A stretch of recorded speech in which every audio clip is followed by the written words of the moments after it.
Any mention?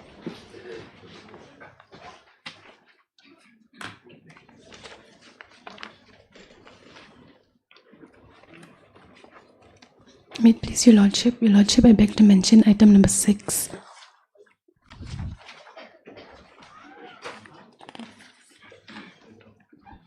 Your Lordship is for filing written arguments.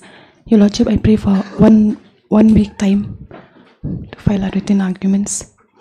May I please your Lordship, because we have to submit only the one judgment, my Lord. Last time for And you file yours. You file your written argument. Yes, I will file now.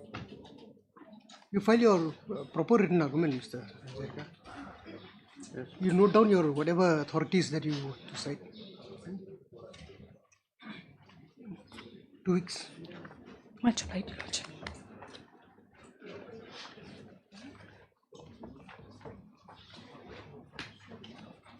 From supplementary list, item number 1.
May I please, Your Lordship? Your Lordship, I'm praying for some time to file a rejoinder, Your Lordship.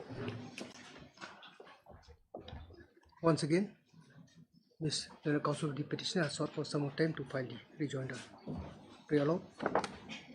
This is matter up to 3 weeks. Much obliged.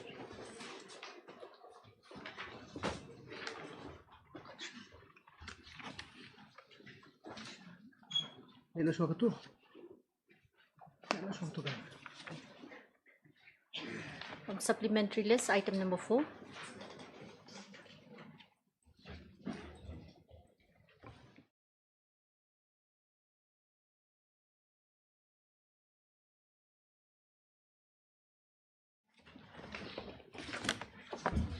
My Lord, before my learned senior and other esteemed colleagues start, I'll just clarify only one point, 1 minute. My Lord, the miscase filed by my petitioner, I'll just bring to the Lordship notice. Miscase number 170 of 2026 filed in the WPC number 233. The last Lordship yesterday made inquiry, the appointment letter of the respondents.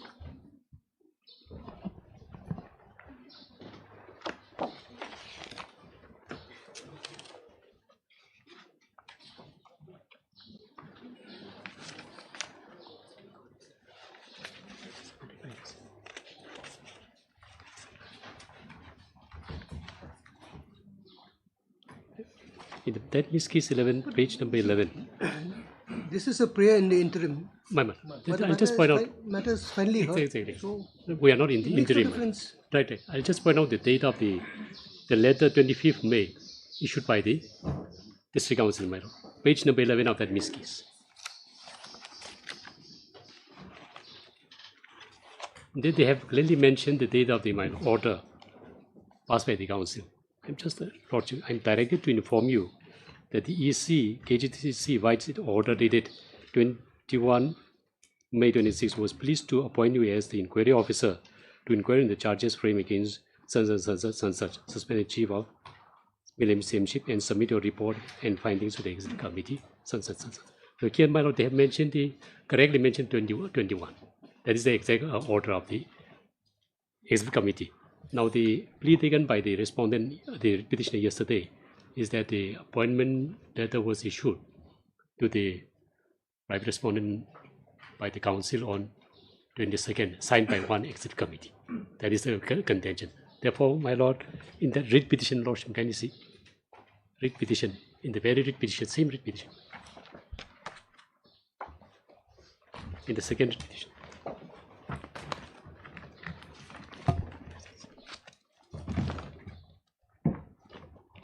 Each. My Lord, in that second writ petition filed by the deputy chief. Oh, second. My Lord. I took. Item number 3, WPC number 232.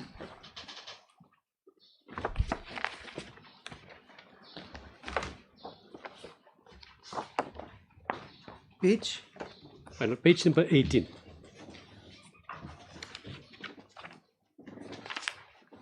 Yes. My Lord, it have mentioned, my Lord, it is hereby notified to the whole of Himamilium that the EC, page number 18 of the petition. The petition of the second case, you said? Second case, my Lord, filed by the deputy chief. CM. Deputy chief. He has taken that plea. My Lord. So I just want to clarify this. WPC number 232.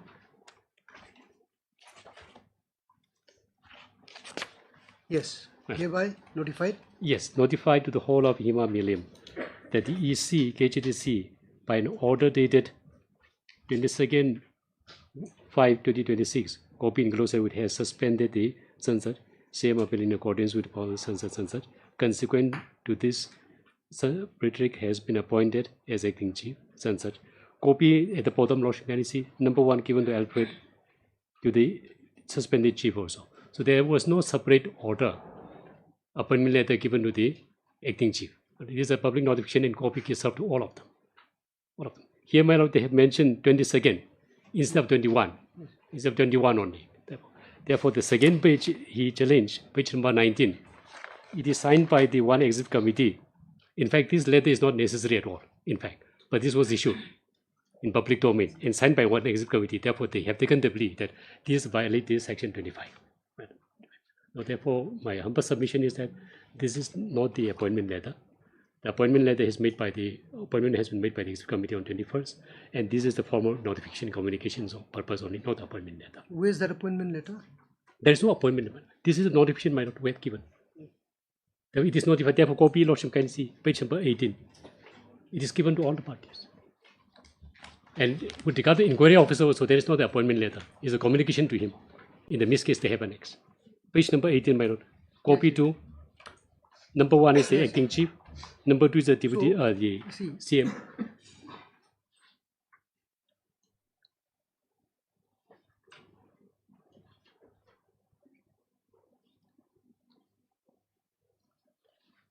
See, so this is a notification, Yes. of twofold. Yes. First is the information that the incumbent CM has been suspended, and then it follows by the notification that the present acting CM has been appointed. I know whether that's in proper order or not. In fact, my lord, the executive committee has already appointed on 21st. Yeah. Now, they could have furnished that entire minutes of the copy of the executive committee and given to the parties. But instead of that, my lord, they have notified. They have notified. So, admittedly, under the law, who passed the order of appointment? It is the executive committee as a whole, not the single executive committee. That is the primary contention. It's a notification only. See, this notification, it's a resolution or decision of the executive committee, which was conveyed by the secretary. Yes, secretary. So he has conveyed the decision of the Yes. executive committee. Right. But that, what is required in law is a copy of that the actual content of the notification or the decision. It's not on record. Well, it is already there. It is there. Is there? It is. That's why I was asking you just But now it is in my counter affidavit, my lord. In my counter, I can. That's what I was asking you Yes, about. yes, my lord. My lord, can you see page number 30 of my counter affidavit? In which case? In the same writ petition, my lord. WBC number 232. It is there.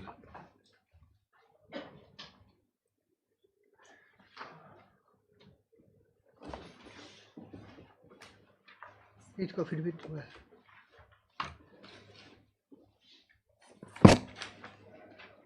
WBC number 232. The counter affidavit file on Yes, your third. page. Page number 30. This is the decision of the executive committee, 21st May. No, this is also a resolution. Well, That will No, no, amount, no, that will amount to cabinet decision, my lord. No. That's not required to be challenged also, my no, lord. That's a minute, sir. let it go to the next page. It is already there, my lord.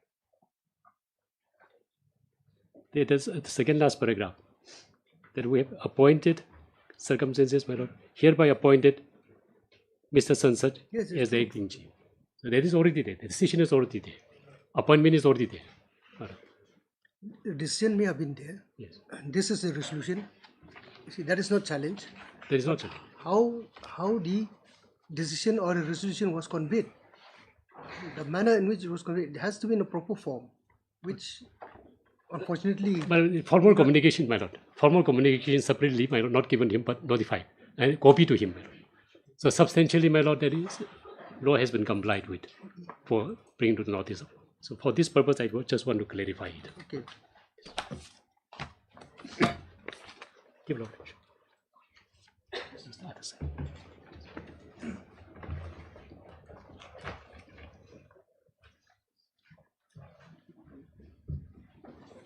Competition.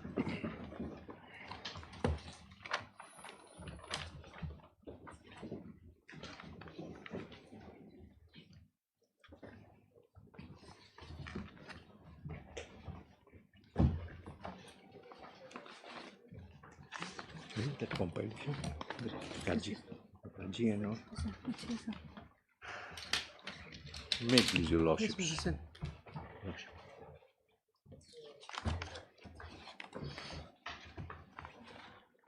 Well, I am appearing on behalf of respondent number 4, Your Lordships. Oh, my Lord, in fact, my Lord, the various issues involved in this case, my Lord, if can we, my Lord, briefly summarize, my Lord.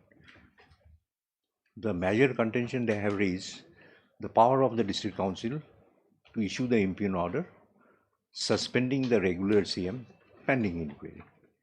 Well, this is in violation of the relevant provision of the Act of 2007, my Lord. 2007. And then, my Lord, other peripheral issues like, my Lords, not given an opportunity before passing the impugn order. And, my Lord, so far I am concerned, my Lord, they have relied on Section 8. This is in violation of Section 8. When the Deputy CM is in place, he is eligible and entitled, my Lord, under law to be placed as acting CM. Well, that is the thing. So now, my Lord, first I will take up the issue, my Lord, though this has been, my Lord, extensively covered by the council appearing for the District Council, but only I'll try to avoid, my Lord, the repetitions. Only I'll try to, my Lord, highlight certain aspects, my Lord. Now, first I'll take up the issue of, my Lord, power of the District Council, my Lord, to issue this kind of order, as is mentioned. Now, my Lord, here, my Lord, before your Lordship, because ultimately Lordship will be called upon to interpret, my Lord, certain provision, relevant provision of the Act of 2007. So, my Lord, for that purpose, it is necessary, your Lordships, to appreciate, my Lord, what is the status between the District Council and Hima Millim. What is the status, my Lord? Now, this has been, my Lord, extensively discussed, your Lordships, way back in 1962 by the Supreme Court, a constitutional branch of the Supreme Court, in T.S. Kaji, your Lordships. If I can briefly, certain paragraph, my Lord, which was not before your Lordships, I mean, not read out, certain, my Lord, it's not very long. First, my Lord, if I can take my Lord to that decision of T.S. Kaji, that is 1960, SSC Online. 1960. 1960, my Lord. SSC Online, Supreme Court 81.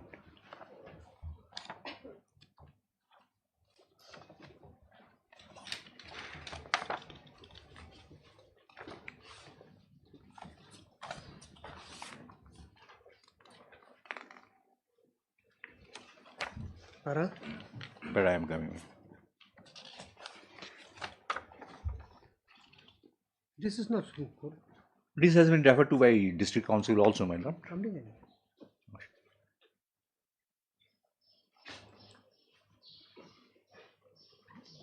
No, my Lord.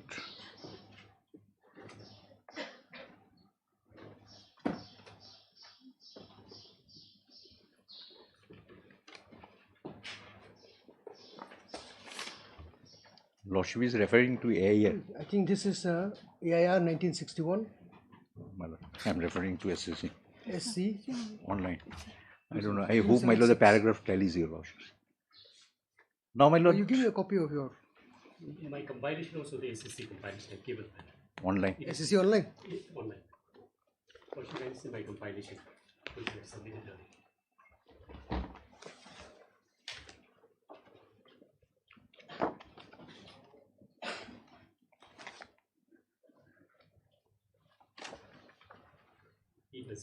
Appellate versus. Yes. Lordship. Now, my Lord. Para? Paragraph. Now, my Lord, before I, my Lord, read out that particular paragraph, my Lord, what I want to, my Lord, convey from here, This your was Lordship. read out by Mr. Sangrishwar. Yes. Paragraph 4, my Lord. Anyway. My Lord. Now, if I can read out, my Lord, here, my Lord, what is the status of Hima Millim prior to independence and what it became, my Lord, after the 6th schedule came into force. And that is very relevant because I want to demonstrate before this court, my Lord, it is only the District Council, my Lord, because there is the status of, my Lord, employer-employee or master-servant relations created after the Constitution of India came into force. Now, that is what has been, my Lord, briefly the history has been captured in paragraph 4. If I can read it, my Lord. Before we'll deal with the main point on the basis of which the writ filed by the respondent in the High Court has succeeded, it will be useful to consider what the position of the chiefs in former Khasi states was before 1947 and how that position was affected by coming into force of the Constitution in 1950. It appears that before 1947, there were 25 such chiefs who had, however, very limited powers. In some of the states, the successions appears to have been hereditary, but in most of them, the chief, by whatever name he was known, was elected either by what was equivalent to an electoral challenge or by the people generally. The election in many cases being confined to members of certain families known as the chief families. But whether the succession was hereditary or the chief was elected by the electoral college or by the people, the recognition of the British government through the crown representative was necessary before the chief could exercise any power, and this was conveyed by means of sanad granted to the chief. It further appears that the British government, through the crown representative as paramount power, reserved to itself the right to remove the chief in case of oppression, misconduct, dereliction of duty. Though before taking such action, prevalent custom of a particular state regarding ascertainment of the wishes of the electoral college of the people was followed. The chief were also under the control of the deputy commissioner of the district. This was the position up to 15th August 1947. When India became Dominion, thereafter the paramountcy of the British government lapsed, and it appears that the 25 chiefs established a federation. Thereafter, a new relationship was established between these 25 chiefs and the government of India by means of instrument of accession, which was accepted by the Governor General of India on August 17, 1948. By this instrument, the chief individually as well as collectively as member of the federation acceded to the dominion of India, by which all existing administrative agreements between the government of India and the state of Assam on the one hand and the Khasi state on the other were to continue in force until new modified arrangements were made, subject to certain exceptions to judicial and administrative power. It is not necessary to set out these exceptions, except that those so far as water rights and revenue derived therefrom were expected, and all the remaining functions were to be common with the central or state government. Further, in the matter of legislation, the Dominion legislature of the Assam legislature and the power to pass laws concerning the subject common interest with the proviso to the same machinery should be devised for the representation in the Assam. The next paragraph is very important, my lord. Paragraph 5. The position continued till Constitution came into force. Now, this was the arrangement before the Constitution. There was no merger as such of the 25 Khasi states in India before January 26, 1950.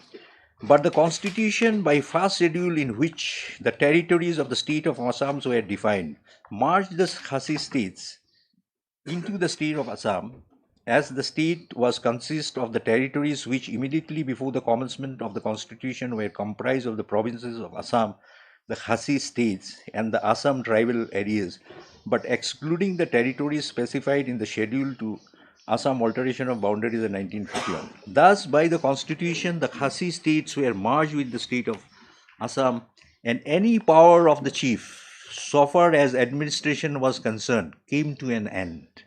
By virtue of Article 244(2) of the Constitution, however, special provision contained in the 6th schedule thereof were to apply to the administration of tribal areas in the state of Assam.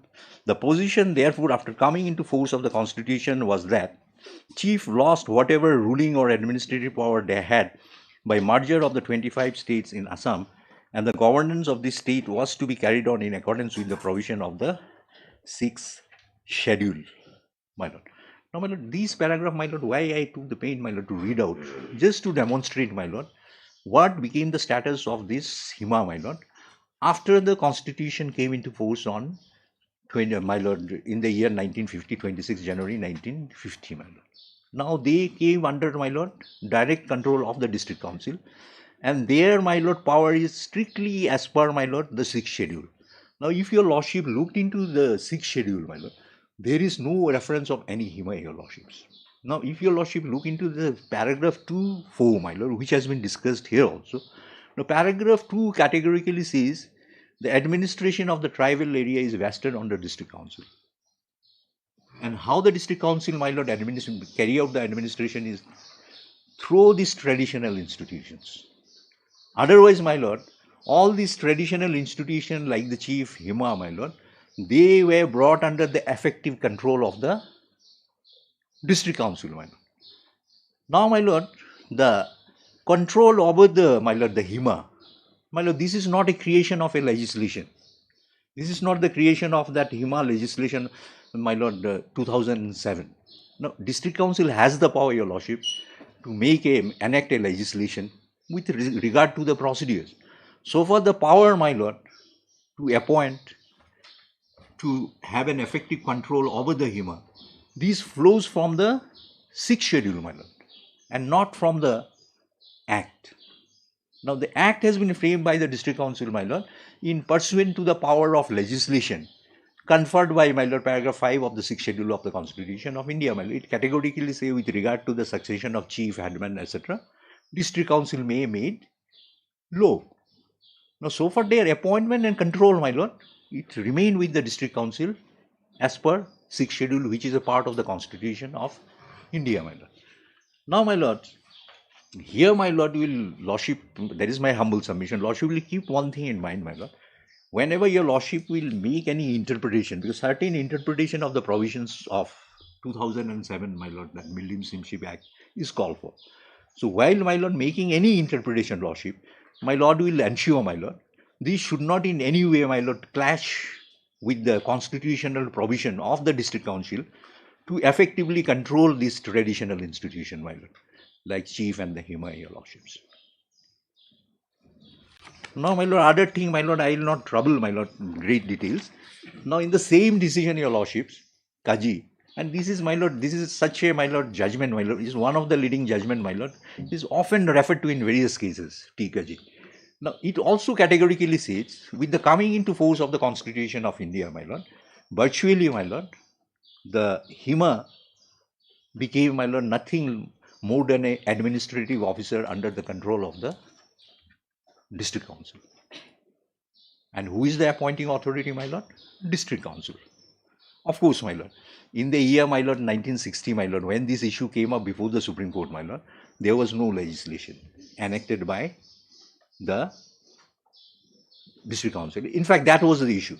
The core issue raised, my lord, in this case was whether in the absence of any legislation being framed by the district council, can a chief be removed or suspended?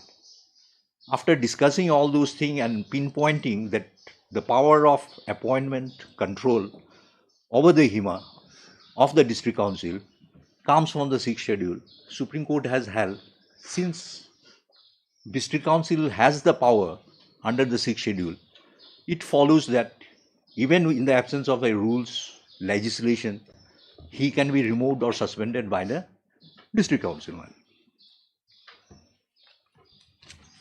Give me that.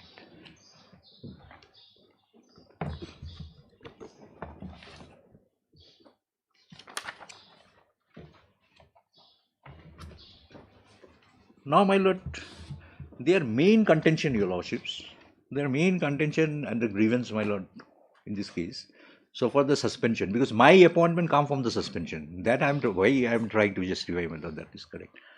Now, my lord, the suspension of the regular CM, my lord, is bad in law because this is in contravention of Section 7 of the Act of Millennium Citizenship Act of, my lord, 2007, my lord. Now, if I can take my lord to that act.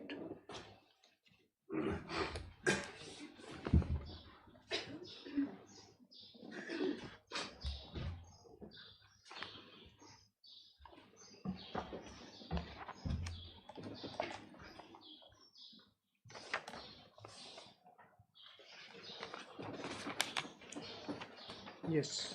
Madam.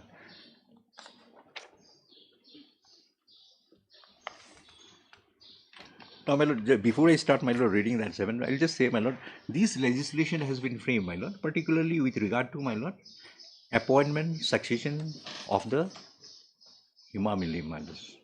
If your lordship kindly comes to the title and the preamble at page 317, my lord. Yes, boss. Yes. An act to make provision for appointment and succession of the CM, deputy CM, electors, headmen of the Millim Sameships. Yes. No, my lord, there is no dispute, my lord. This governs the field regarding his appointment, succession, my lord, and other condition of his appointment is governed by it, Yes. my lord. Now, if I can take, my lord,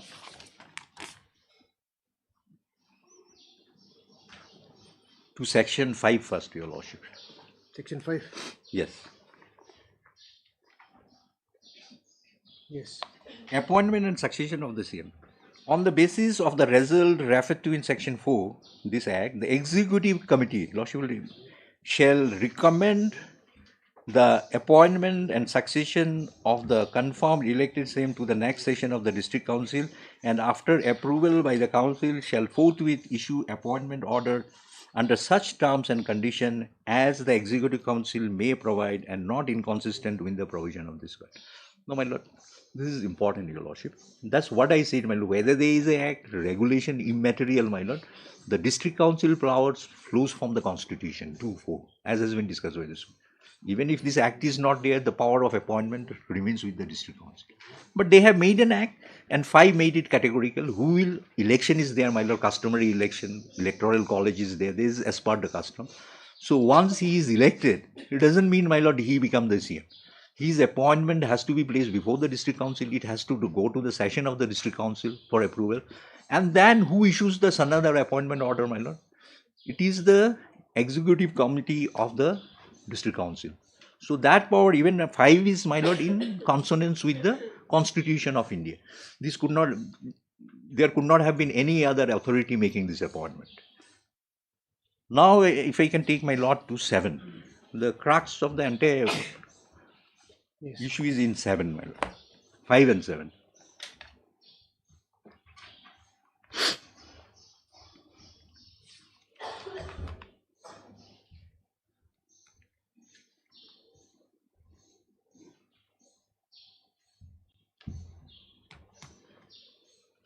Yes, please. Yes. Term of office of the CM. The CM shall hold office during his lifetime from the date of his appointment. This is the normal customary practice. Lordship is fully aware. However, in the event of any complaint, Lordship will note that complaint against the functioning of the same, which prima facie disclosed. Now, my lord, here, my lord, before I go into the other clauses, they have referred to complaint. Now, complaint is not defined anywhere in the Act. If your lordship go to the definition section, they have not said complaint. Now, my lords, for example, lordships, even, my lord, the literal meaning of the complaint, what is a complaint? A complaint also includes an allegations. It could be either written, could be oral as well. And my lord, if your lordship want to take an aid, my lord, from the my lord CRPC, now BNSS, that is of course with regard to an offence. Now what they say, your lordships, only the definition I am reading out. H, 2H, my lord, definition 2H. Complaint means any allegation made orally or in writing to a magistrate with the view of taking action under such act for some person where unknown committed with regard to commission of an offence. That is regard to an offence, but it means, my lord, even literal meaning is allegations. And that allegation, my lord, could be either in writing, could be oral. Now, since it is not defined, had it been defined, my lord, I would have relied on that definition. It says simply complaint, my lord. Now, there could be allegations, my lord. The lordship will think about the situation. There could be allegation like, here is the case, my lord. Now, there is a relation, as I said, my lord, master-servant relations. Appointment, my lord, there is no dispute from the constitution. The power is with the district council. Terms and conditions set out by the district council. Now, my lord, if there is a violation of those terms and conditions, my lord, district council can take note of it. That also amounts to an allegation. Now, there is a difference between allegation and ascertained facts. The question of establishing facts and all comes during the course of the inquiry. Now, allegation well can be taken note from the records, from the conduct, by the employer, by the master, by the appointing authority. Now, here is the case, my lord, where the appointing authority has taken note that the CM is grossly, my lord, violating the terms and conditions of his appointment. Now, what it further say? Event of any complaint against the functioning of the CM, which may prima facie disclose he has violated any of the terms and conditions of the appointments. My lord. Now, this appointment sanad is issued by the district council. He has lost the confidence of majority. This will not come here. He is conducting in a manner derogatory to his office or which may undermine the authority of the executive committee. Now, my lord, here I will just suppose this will apply. Now, if there is a terms and condition and you are under an obligation to hand over certain part of your revenue you are generating and deliberately you are not doing it, you are undermining the authority of the appointing authority, that is the district council. Even me interrupt. My lord. That aspect, my lord, that's for the My lord, council I to- think, My lord, let me, my lord, he this is kind the of mere interaction. beneficiary, my lord, because No, that my lord, aspect, he will whatever not, my he friend will is not dealing with dictate, it, my lord. lord. I am a Not principal, dictating, I am my a lord. principal No, my respondent. lord, he's I am a the principal beneficiary, my lord. respondent. This aspect No, is no, no, for no. the district council to satisfy It is not for lordship, him my to lord. take a decision here. It is your lordship can Obviously, stop me, your my lord. lordship He can cannot take- interrupt me but like I this. can put an objection, my lord. No, No, it's okay. Let him have you his should say. not have make me a party. Strike out my name. Let I am a him have principal his respondent. I am principal respondent. On the basis of suspension, my lord. Principal respondent I am. say. That's what I've been saying right from day one, my lord. But you are saying, my lord, I will not stop my submission only because you will say, my lord. Court can. No, Court can. even initially, this court has Lordship. maintained that you need not go into the merits of, No, the, no. of the matter as such. Lordship. It is now we are only, confined to the procedural aspect. Yes. Now I am in the procedural. Exactly. I'm just coming to it, my lord. That interruption again disturbs your Procedural lordship. aspect, my lord, that's for the district council, my lord, not My- for him, my lord. to explain to No, you. no, no. Let him have say. You can respond. He can respond. If you think that my submissions are irrelevant, he can reply in that. My lord, exactly what lordship said, procedural aspect. I want to come to that. Now, my lord, the C, undermining. By this, apparently, my lord, these are though at the stage of allegation. By this kind of conduct, you are undermining. Has found to be mentally will not violates the customary right, has been convicted of offence. G, my lord. Yeah, I It think is necessary- important, my lord. G is It's not necessary for you to relate all this. no. G is important, my lord. That procedural aspect, I'll go. G, the last clause. He is an undischarged insolvent. My lord, there is a semicolon. And then it say, my lord, the executive committee may, after inquiry, suspend or remove him from office.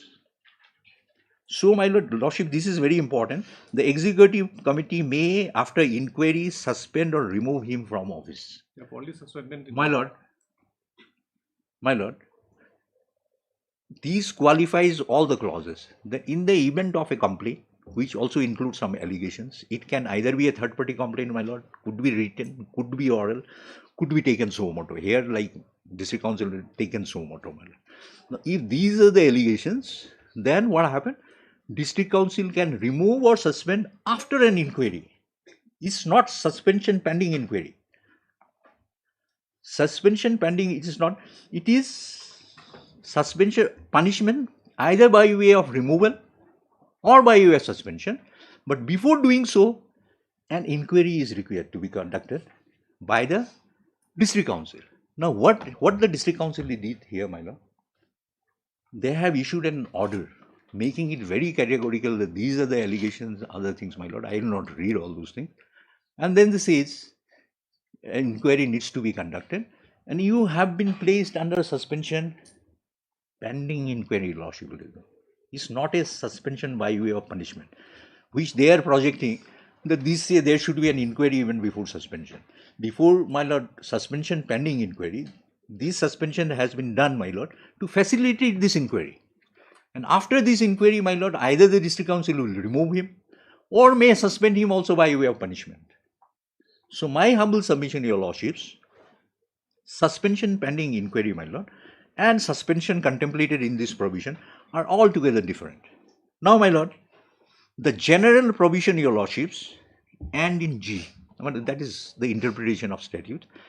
Now, this, my lord, section 7, my lord, the general part. This section has two parts, my lord, proviso and the general parts. Now, the general provision ends here, my lord, with executive committee may after inquiry suspend or remove him from office. It ends here. These are the things they can do in the happening of these events. Now, you, my lord, come to proviso. Now they have added proviso to this generality. Now, what is this proviso? Provided that any complaint against the same should first be brought to the knowledge and notice of the Darbar Hima. Obviously, my lord, they are not referring to a, it cannot be interpreted, my lord, they are referring to a, my lord, suo motu allegation. That ground has already been covered by you. My lord. You need not repeat that. No, what I want to say, my lord, by this proviso, You confine only to yourself as far as your status is concerned, your local standard is concerned, Lordship. your qualification is concerned. Lordship, no, my lord, what I want to say, my lord, here I want to rely on a judgment, my lord, what is proviso? No, that has been explained by the Supreme Court, your lordship. That is why I am referring. With a proviso, my lord, a different situation has been created, your Even lordship. so, Mr. Sen, it is not called upon you to canvass such a point. My lord. No, because ultimately, your lordship, what happened, your lordship? Because these are followed because there is a suspension. Suspension has led to the appointment of the acting CM. So, my lord, only that proviso. What is the definition of a proviso, my lord? This has been, my lord, I have given a list of books, lordship. 2018 14 SCC. 2018 14 SCC. You Paragraph 21. have given your list of books. Yes, my lord, I have given it. Page 161.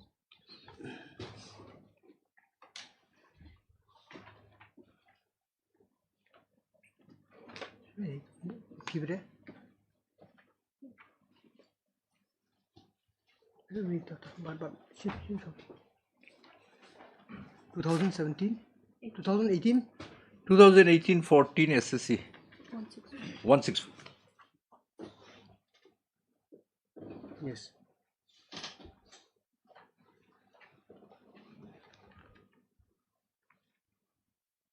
My lord, paragraph 21, my lord.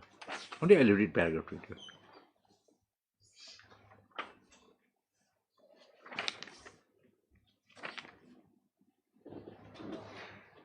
Yes. What follows from the aforesaid enunciation is that effect of a proviso is to accept all preceding portion of the enactment. It is only occasionally that the proviso is unrelated to the subject matter of the section. It may have to be interpreted in a substantive provision. Ordinarily, a proviso is not interpreted as stating a general rule. Proviso are often added as saving clauses. A proviso must be construed with reference to the preceding parts of the to which it appended. The proviso is ordinarily subordinate to the main section. A construction placed on proviso which brings general harmony to the terms of the section prevail. A proviso may sometimes contain substantive provision. Ordinarily, a proviso to a section is intended to take out a part of the main section for special treatment. Normally, a proviso does not travel beyond the main provision to which it is a proviso. A proviso is not interpreted as stating the general rule. It is an exception to the main provision to which it's carved out as a proviso. Proviso cannot be construed as enlarging the scope of the enactment when it can fairly and properly constitute without attributing that effect. It is not open to read in the words of the enactment which are not found there and which would alter its operative. So what I want to say, my lord, the first part is the general provision. Proviso created an exception to the general provision. Under the general provision, complaint allegations are there, my lord. They can do it, provided they will have to hold an inquiry, my lord. Now, your lordships, coming to my lord, now he was suspended and I was appointed, my lord, as acting CM. Now, your lordship, what they are saying, my appointment is in contravention of section 8. Lordship, again, my Lord has gone through it. Again, your Lordship, if I can take my Lord to section 8, appointment of an acting CM. If at any time of the office of the CM falls vacant as a result of death, resignation, retirement due to old age, removal or suspension, the executive committee may, by order in writing, appoint the deputy CM to act as an acting CM, who shall exercise all the powers and function of the same. Normal course it should be, my Lord, I am not disputing. But again, here is a proviso. There is an exception.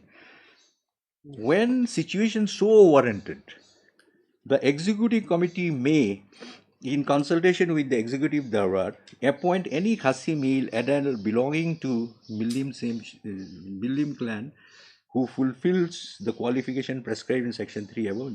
Now, so far, my Lord, I belong to that clan. There is no dispute in the bar. I belong to that clan. I have the qualification.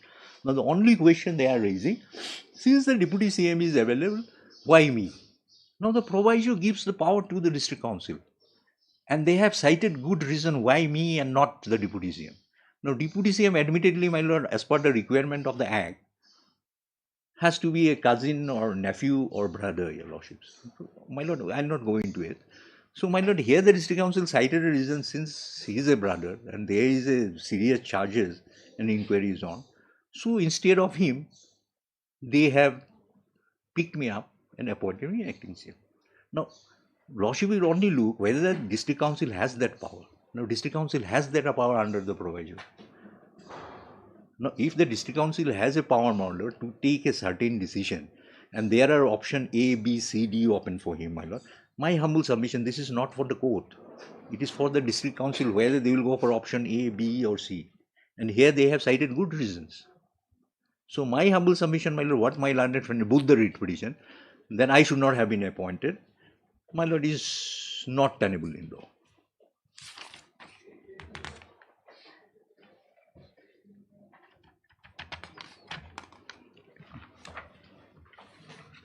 Now, my Lord, coming to the other point, my Lord, they have annexed a number of judgments that the communication of these orders, my Lord, the decision required to be signed by at least as per section 25, more than 2 members of the executive committee. My Lord, I'll show, my Lord, this position is not correct.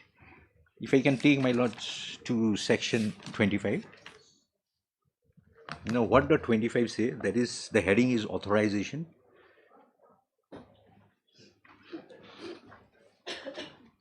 The executive committee may, by order in writing, authorize 2 or more of its members on its behalf any power or powers conferred upon it by the Act, or anything heard or any act done or order passed such be heard by the members of the executive shall be deemed to have been heard, done, passed by. So, this is nothing, my Lord. This provision is delegation of power. The power which are normally to be exercised by the executive committee as a whole, that is the majority members, in certain situation, my Lord, my Lord, section 25 enables the executive committee to delegate that power taking decisions or passing orders. Now, here what happened, my lords, I do not have the access, my learned friend has placed entire records.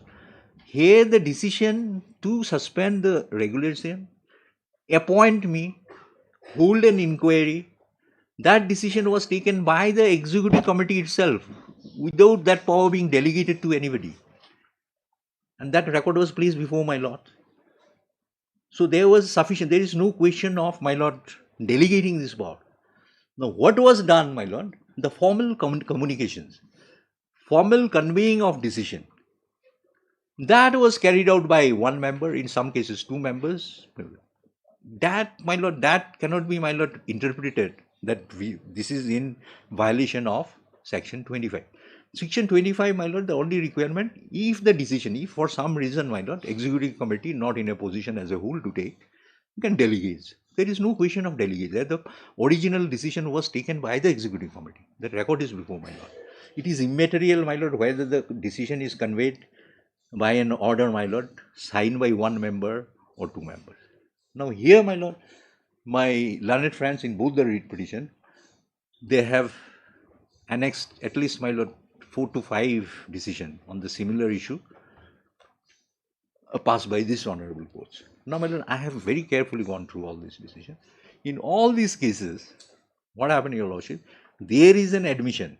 There was, my lord, prima facie it shows the order conveyed, my lord, signed by one person, on the query being made by the court.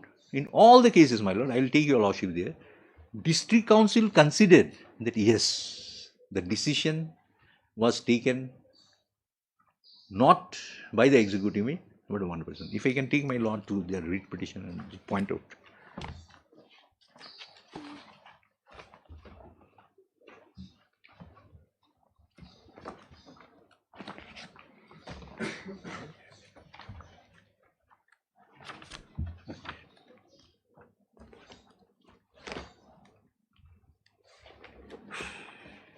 Yes, madam. 3 or 4 decisions, madam.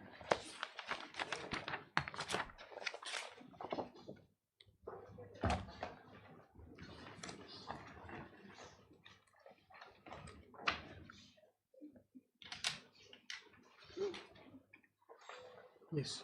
Madam, if your lordship comes to 28B, page 28B, the first decision, para 3.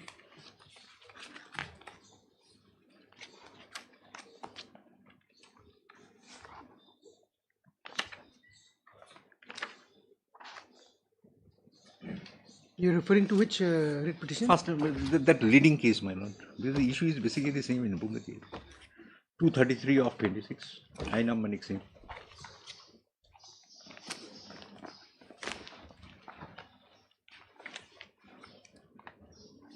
Page 20. 28B. This is the first decision they are relying, my lord, of the learned single judge of this honorable court. Now, there is a concession at page para 3, my lord. Yes. Para 3. The learned senior counsel assisted by the learned counsel on behalf of the representative has at the outset fairly submitted that the matter is a fit case for remand. They have considered there. They have the issue raised, one man. That issue raised, my lord, one man.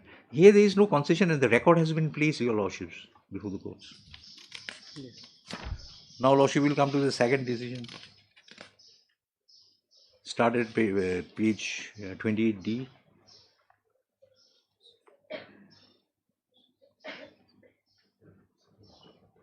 You are referring to My lord, 28D, my lord.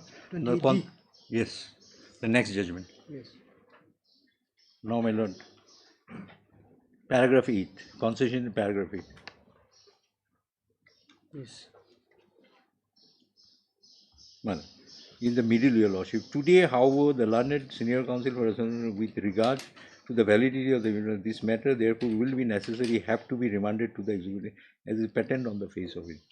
So, all this case, my lord, there is a concession by the district council did not contest on this issue. Did not contest. Do not say that on records they have taken. This is a mere conveyance. Similarly, the next year, 28G, para 6, there is a concession.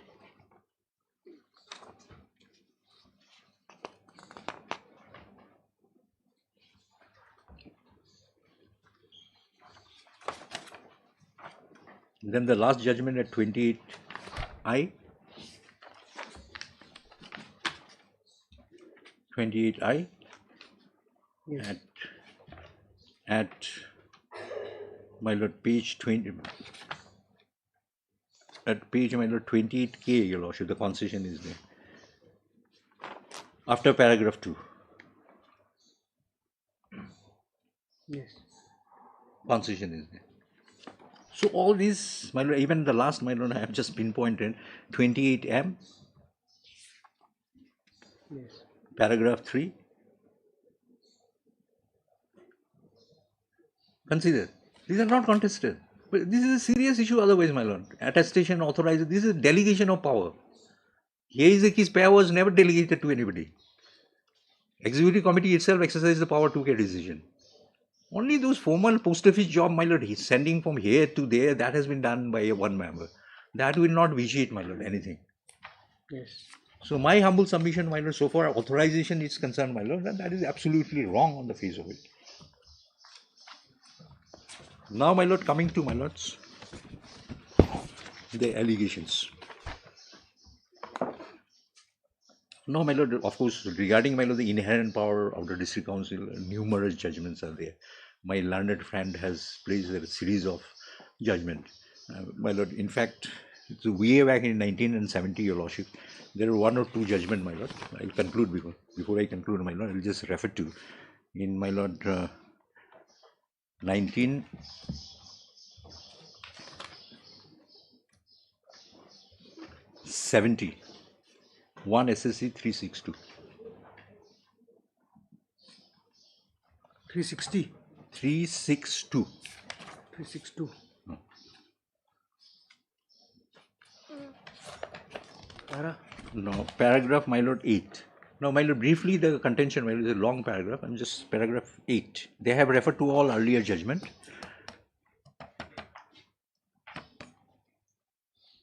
1971 SSC. 1970, volume 1, SSC, 362. Now, my lord, in a nutshell, my lord, there same thing has been placed. There exactly what the court said. Equally settled, an order of interim suspension can be passed pending inquiry, though there is no such terms in the contract or in the rules. This has been consistent here. It is not. This is an interim administrative power. Nobody is losing anything. He is not out of office. His office is still there. Just to facilitate an inquiry, he has been kept out of office. Nothing else. But this is the my lord, the code issue decided, my lord, in paragraph 8. If your lordship wants, my lord, I'll go through it. No, not necessary. Yes.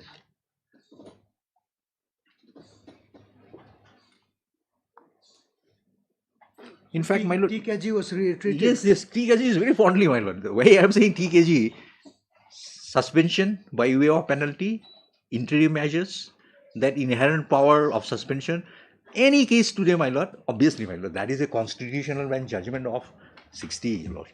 Even today, my lord, while making this research, TKG is inevitably referred to. And of course, this is an authority. Why I took the pain, my lord, beautifully captured about the status of the Hima, that paragraph. That's why, my lord, I took the liberty, my lord, and place it before your lord. So, my lord, consistently, my lord, here also TKG, then Kapoor and all, then they say it's not necessarily, because purely an interim administrative measures. Nobody, he is not out of office.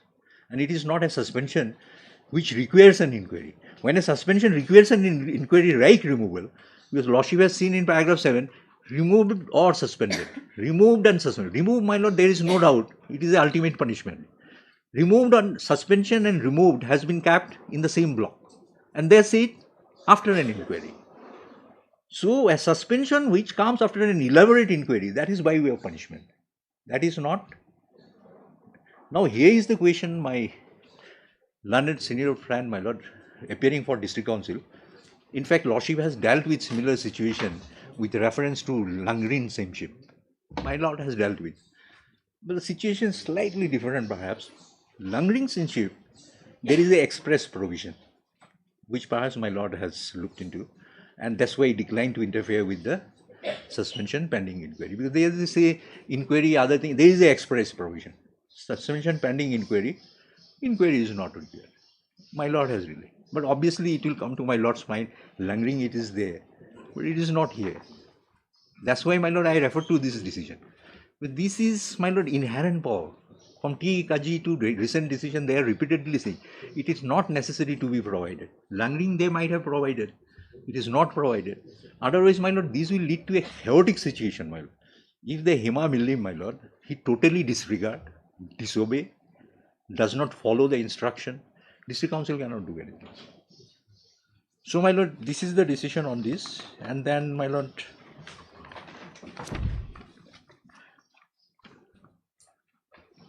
now I will come to, my lord,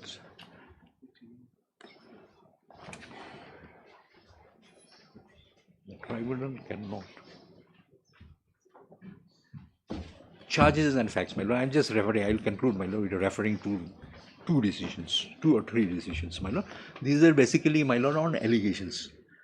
On allegations. Now, my lord, suspension pending allegations, my lord, when there are allegations, my lord, whatever is the nature of the allegations, my lord, if the allegations are there, it is Supreme Court repeatedly saying, my lord, it is not for the court, my lord, or the tribunal to comment on this. It is for the inquiry officer. He will decide. With even making a very, my lord, some kind of observation also, my lord. That might affect the merit of the case before the inquiry officer. It could prejudice me, it could prejudice district council, it could prejudice him, anything may happen. So, but these decisions, your lordship, if I can give me 94.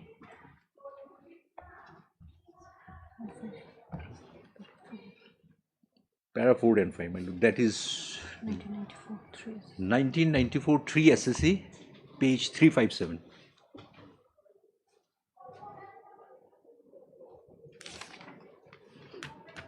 Para 1994 3 SSC 357.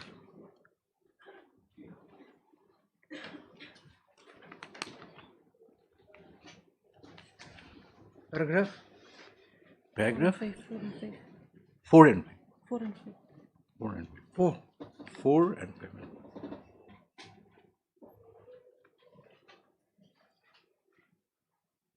If I can read my note. 4. When the matter went back to the tribunal, it went into the correctness. It went into the correctness of charges on the basis of the material produced by the respondent and quashed the charges, holding that the charges do not indicate any corrupt motive or any culpability on part of the respondent.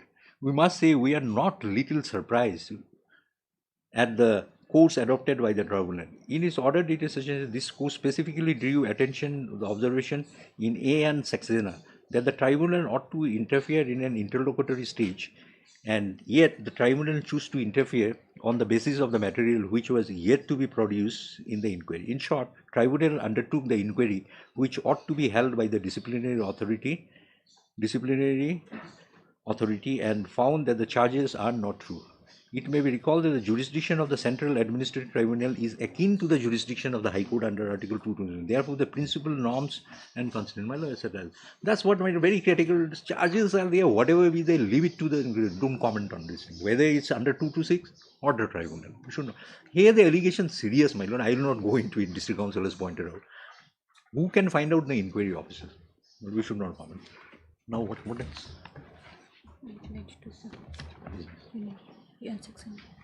And one of the leading judgment, my lord, on the same line, my lord, only I'm just referring to it, on the same line, 1992, my lord, 3 SSC 124. Paragraph? 6. Paragraph 678. I will not read it, because same thing are being repeated. 3 SSC 1. 1992 3 SSC 124. Para Paragraph, relevant paragraph 678. same principle. Same principle, my lord. So I am not reading them, my lord. And then again, my lord, also my lord, 2006 12 SSC 28.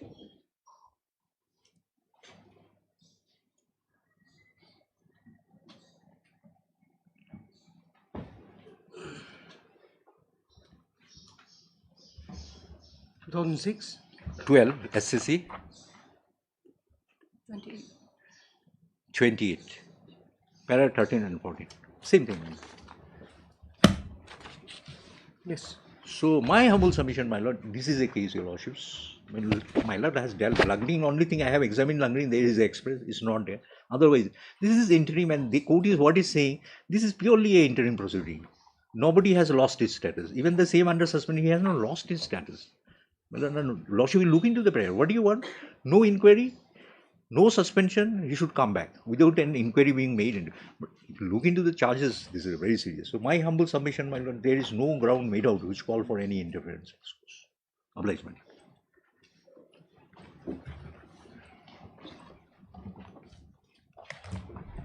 Yes, Mr. How long will it take? I think it's half an hour maximum. I'll just deal with maximum. Well, both my friends have dealt with the matters pertains to right from T. Kaji, then laborious money CM. Well, all these matters are in context with the Act of 1959.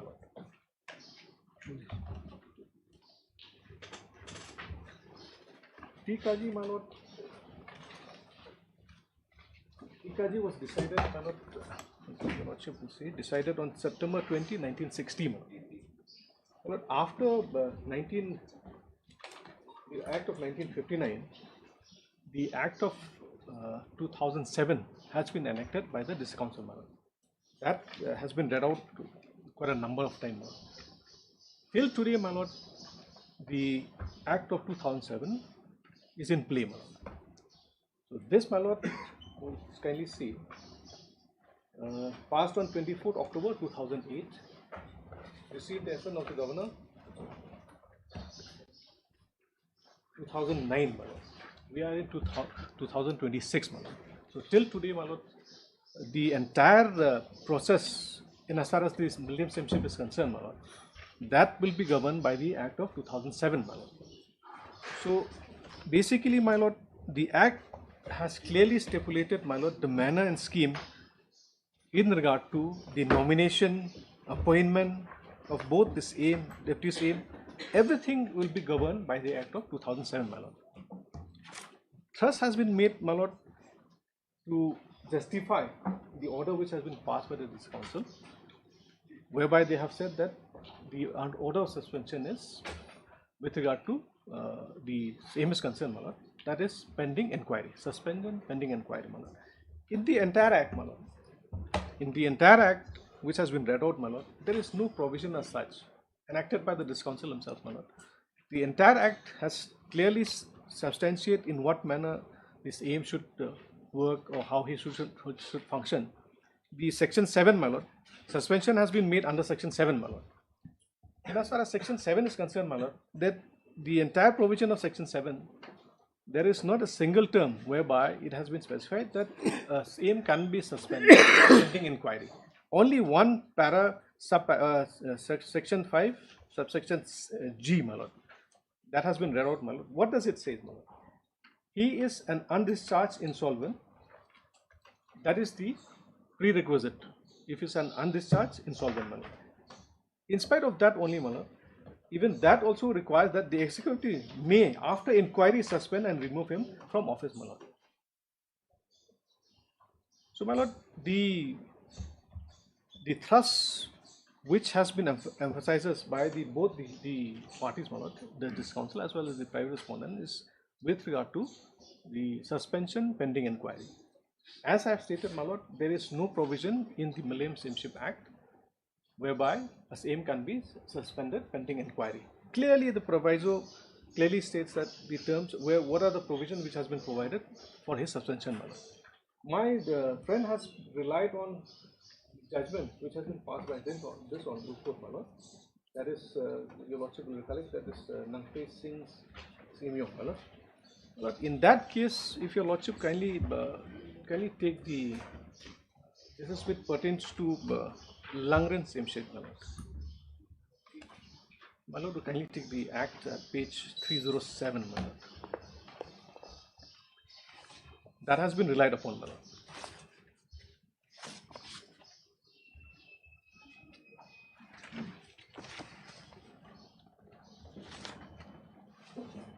Yes.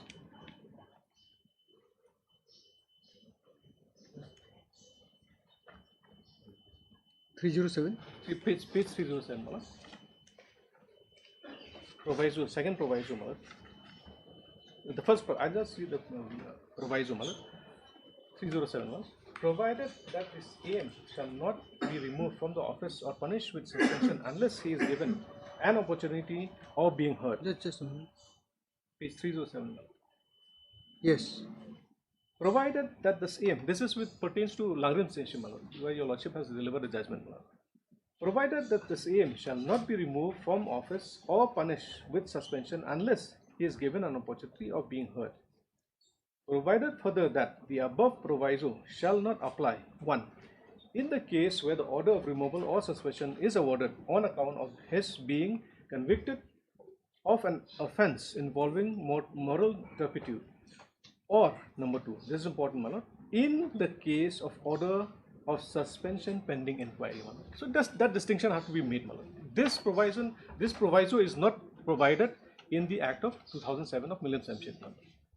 My lord, they have, since they have relied on the Act of 1959, the Council, my lord, if your lordship take up Section 26 of the Millennium Simship, page 327, This pertains to the Act of 1959,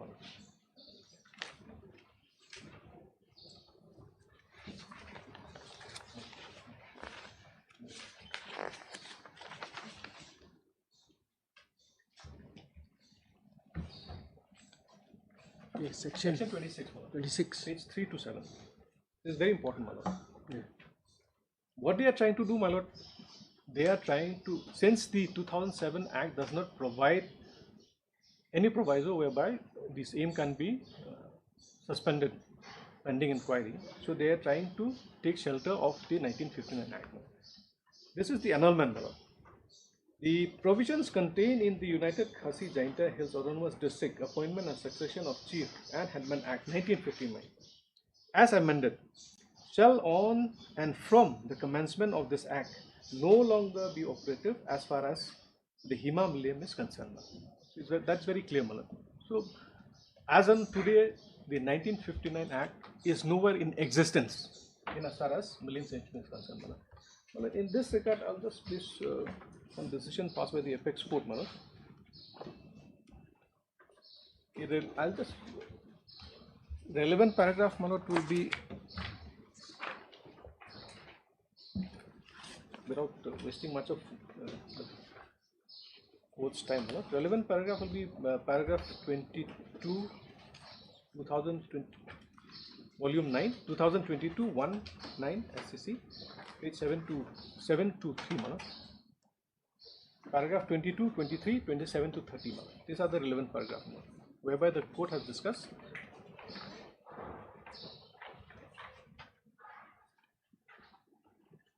Paragraph 22. 22, 23, 27 to 30. Yes.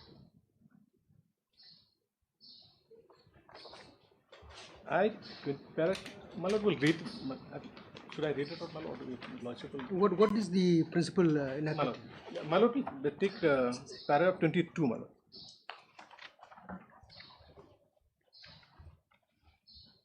Yes. This pertains to law which has been either repealed or annulled. Repeal more or less will amount the same thing, Malad. But the only distinction is that So no longer having any force. yes, Malad. Well, this has been decided in this case also, Malad. To refer, this is with regard to case from Manipur, paragraph 22. I take the effect of repealing a statute to be obliterate it as completely from the record of Parliament as if it had never been passed, and it must be considered as a law that never existed except for the purpose of those actions which were commenced, prosecuted and concluded while it was an existing law. 23. In the state of UP versus so and so, it is a settled legal proposition that whenever an act is repealed, it must be considered that as if it had never existed. The object of a repeal is to obliterate the act from the statutory book except for certain purpose as provided under section 6 of the General Clauses Act 1987. Repeal is not a matter of mere form, but it is of substance. Therefore, on repeal, the earlier provision stands abrogated, wiped out wholly. So 27 to 23 deals in this similar way. So, in as far as the 1959 Act is concerned, as I have stated, as per section 26 of the 2007 Act, Millennium Simship Act, that has already been annulled. Yes.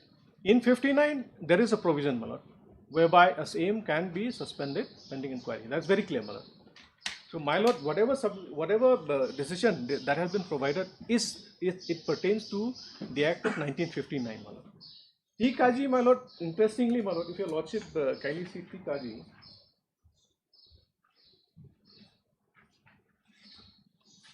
if your lordship kindly see T. Kaji, I think my friend has provided.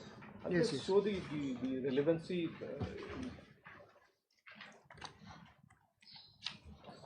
The decision was, the case was decided on 20th September 1960, my lord.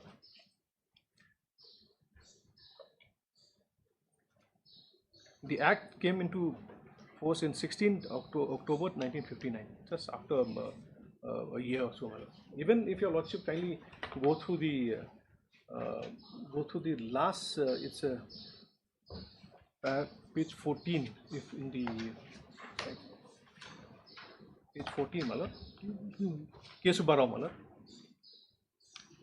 Para? This is K. Subbarao after 15, after paragraph 15, my lord. Yes. The next part.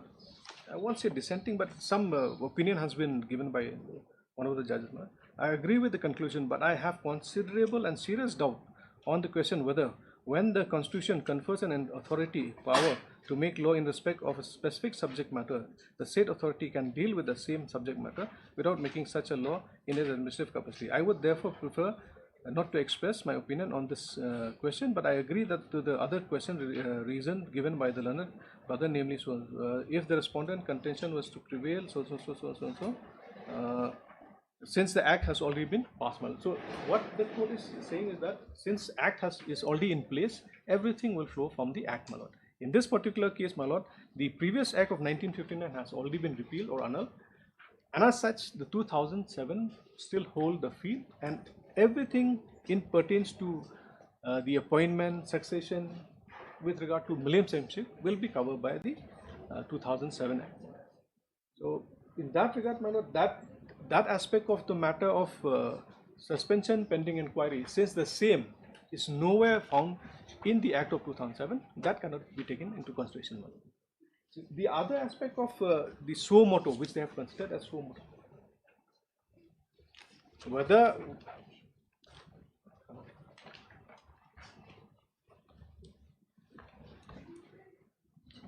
they have taken a suo motu, whether they can do that in the absence in the statute, my lord.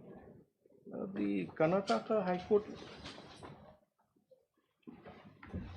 because I have not been able to find any decision in as far as the apex court is concerned, my lord. Only the Karnataka High Court, my lord, if your lordship kindly see at paragraph 11.1, my lord. 11.1, 3 and 4. Para 11.1, my lord. Yes.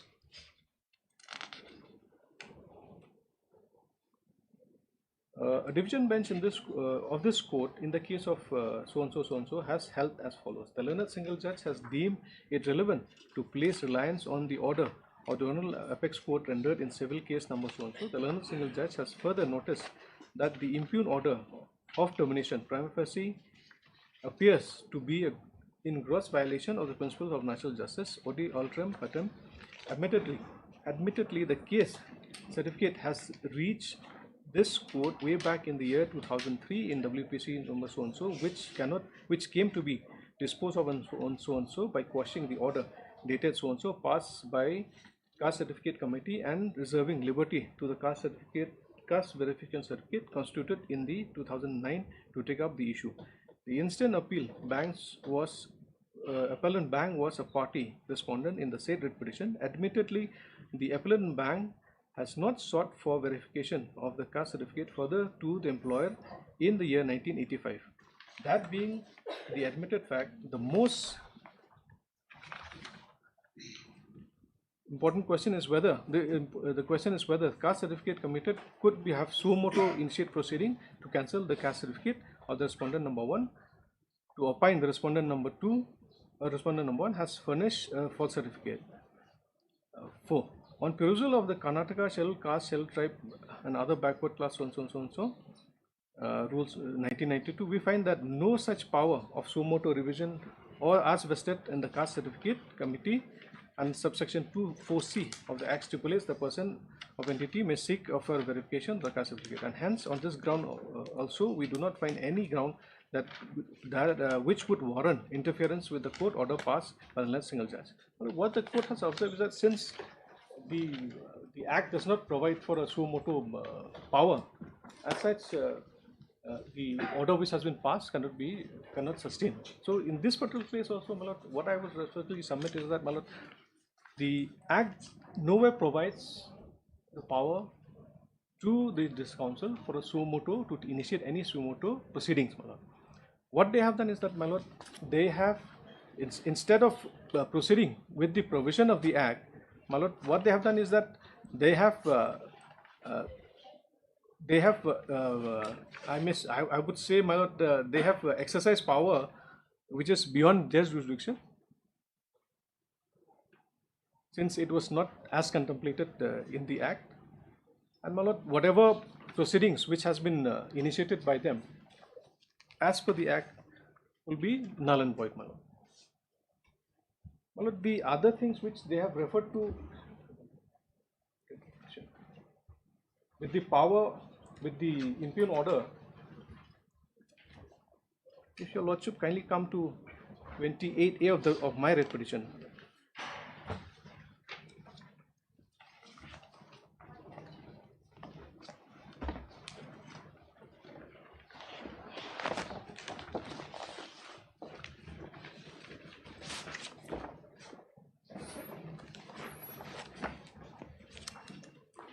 This would, I have also challenged this particular order, my lord. In my submission, my lord, this will be an order. This would be more of an order which is more important to the second writ petition, my lord. 28A, my lord. Page 28A, my lord. Yes. Your lordship will see, in what they are saying is that this is just a communication, my lord. They are saying that this is a communication dated 22nd May 2026. That has been referred to. Yes.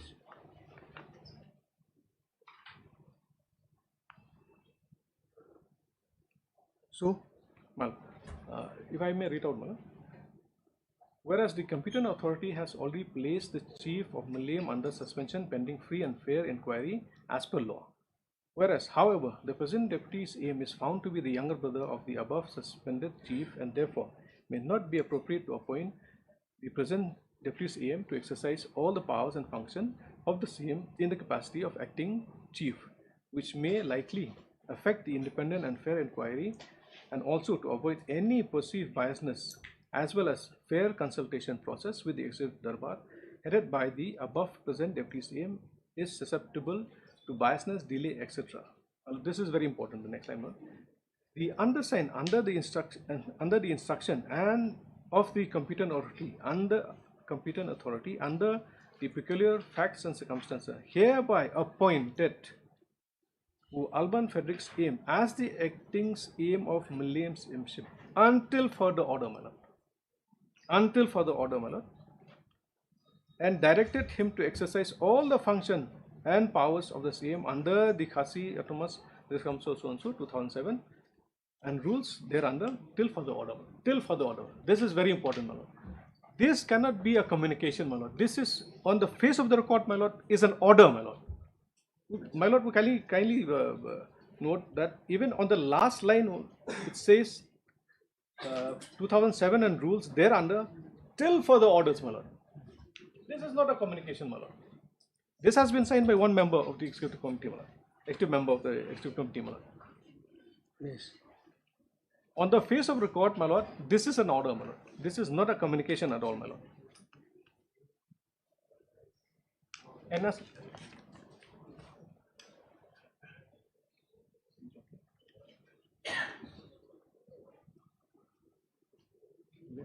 my lord, if you, my lord, they have relied on the minutes. My lord, that is a minutes. This is a decision which has been taken by the executive committee, my lord. That is not required to be challenged, my lord. That would be as good as it's a cabinet decision, my lord, we can say. It will be.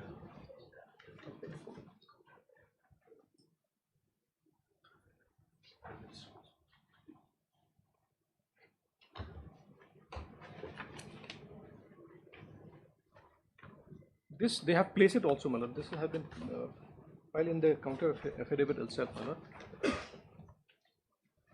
Here, my lord, this is the what does it say, my lord? Minutes of the executive committee, KHADC Shillong, my lord. So, my lord, this would amount to a cabinet decision, my lord. This is not required because on the basis of this, everything, all the orders has been passed and has been communicated, my lord. The other aspect, my lord, where my friend has relied, my lord, on the annulment in as far as the General Process Act is concerned. whether they can rely on the. I'm not sure whether my friend is aware or not, my lord. A bill has been introduced before the KJDC, my lord, in respect of the amendment of the provision of the Annulment Act, my lord. I don't know, my friend, whether is aware of it or not. This has been placed on the last session, my lord. This is a bill, not an act. Yes, my lord. My lord will see. My lord will kindly see. It's a bill, no doubt, my lord. The purpose. What is the purpose of the bill, my lord? But Because what legal impact or value has it got? my lord, then what happened is that they want to by this amendment they want to revive the annulment by putting a saving clause, my lord. My lord will see the Khasi Hills Autonomous. Yes, yes. On the first page, my lord. The Khasi Hills Autonomous District amendment of the annulment provision of the Act Bill 2026, my lord. The schedule, my lord. The schedule will see your lordship will see the schedule. Yes. Amendment by way of substitution. The enactment specified in column 2 of the Act mentioned in column 1 in the schedule are hereby amended by way of substitution to the extent and in the manner mentioned in column 3 thereof, my lord. So number 1, serial number 1, so schedule 1, my lord. This is the name of the Act, my lord. Your lordship, the Millennium Stamp check is at serial number 12, my lord. Serial 12, my lord.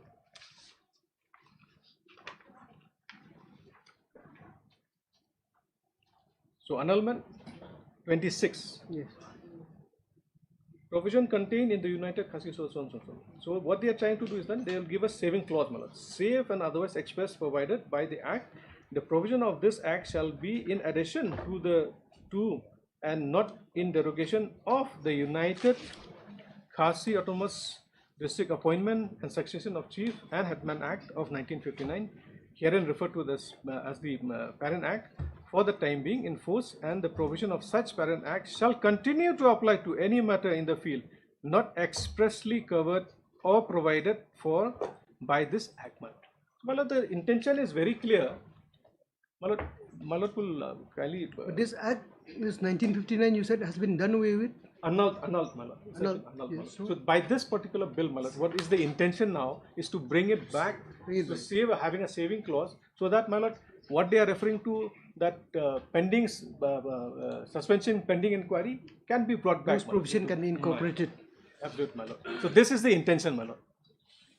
So it clearly shows that, my lord, the provision or the proviso, there's no saving clause in the first instance in this particular Act of 2007, my lord.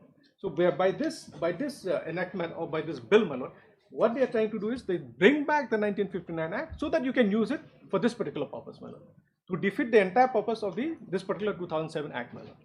So in my respectful submission, my lord, since the 2007 Act does not provide anywhere, either be it suo motu or either be it suspension pending inquiry, they cannot take recourse to that, my lord.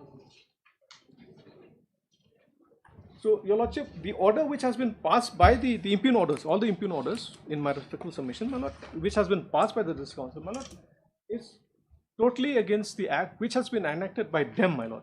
So, in view of that, my lord, and violation of section 7, 8, 9, and as well as 25, my lord. So, in view of that, my lord, the impugn order are liable to be set aside and quashed, my lord.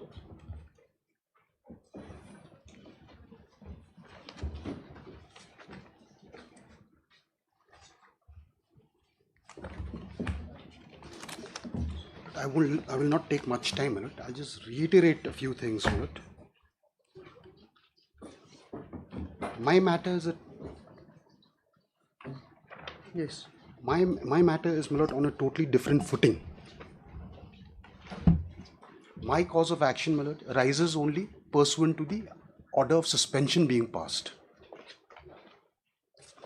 Now, once this aim is suspended, my lord, in terms of the Act, then Section 8 comes into effect, and that is where my right arises, which is a statutory right, my lord.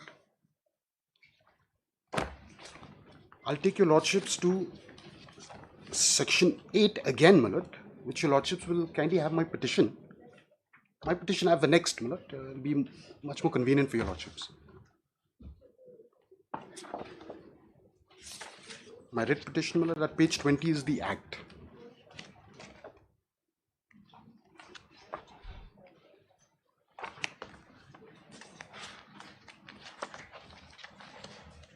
Yes.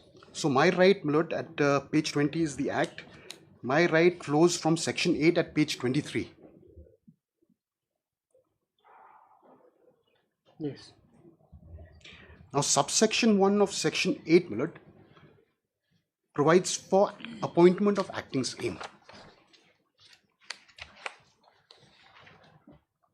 Subsection 1 reads, my lord, if at any time the office of this aim falls vacant as a result of death, resignation, retirement due to old age, removal or suspension, the executive committee may by order in writing appoint the deputy aim to act as a acting aim who shall exercise all the powers and functions of this aim. So subsection 1, my lord, clearly provides that it is the acting aim. And why the word may is used is because there is a proviso. Now the proviso to subsection 1 provides, my lord, that the deputy's aim may not be appointed if so warranted. If so warranted, he may not be appointed. However, there's a process for that, my lord, which reads, my lord, I'll read again. I'll now read the proviso. Provided that, comma, when a situation so warranted, comma, the executive committee may, comma, in consultation with the executive darbar, comma. I pause here, my lord. So there's a condition. You may not appoint him, but if you do not appoint him, it has to be in consultation with the executive darbar, which has not been done in this particular case.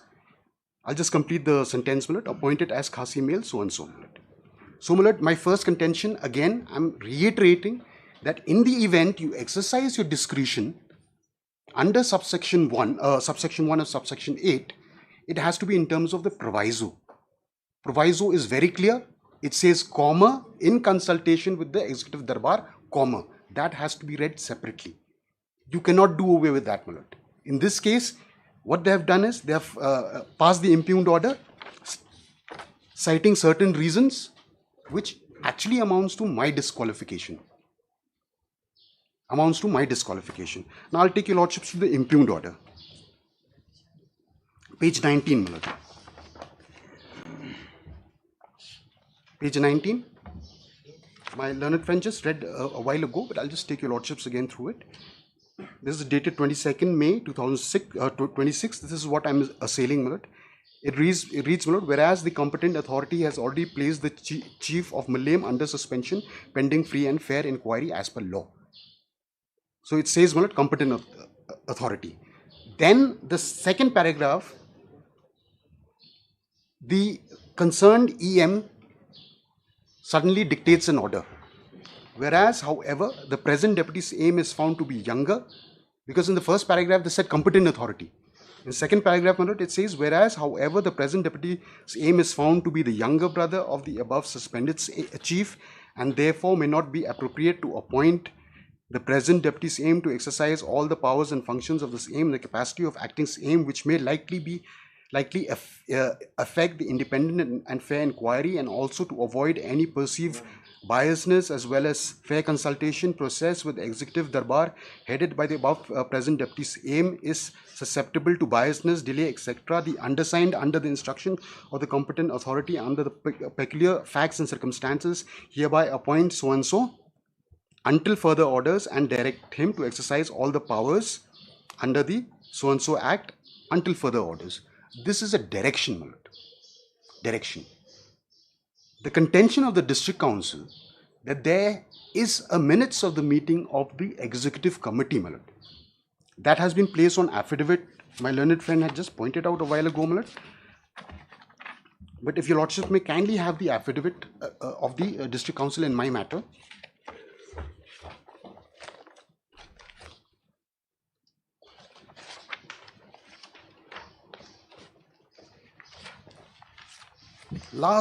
Second last page, my lord, 30, page 30, annexure 6. This is the minutes of the meeting. Last sheet, my lord. Yes. This is the minutes of the meeting of the executive committee, my lord, dated 21st of May 2026. This is the minutes, my lord. And if you Leave it.